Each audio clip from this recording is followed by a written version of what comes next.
Első feladat, lovas ülés gyakorlása.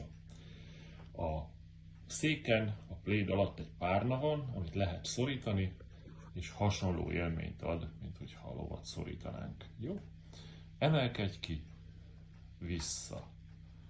Emelkedj ki, vissza. Jó? Gyorsítsuk a folyamatot. Föl, vissza, föl, vissza, föl, vissza, föl, vissza, föl, vissza. Közben szorít a comba. Nagyon jó, köszönöm. Képzeletbeli lovaglást kezdünk.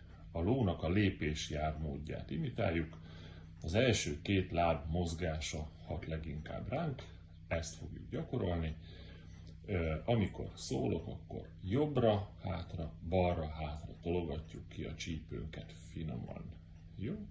Induljunk el. Jobbra, balra, jobbra, balra. Nagyon jó, gyorsítsuk. 1, 2, 3, 4. 1, 2, 3, 4. Kisebbeket, mert láss el alulról. Ez az. Jó, köszönöm.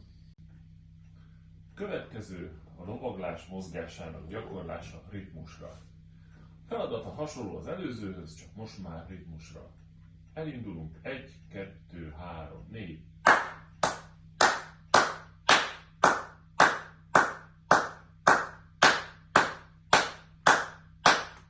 Köszönöm.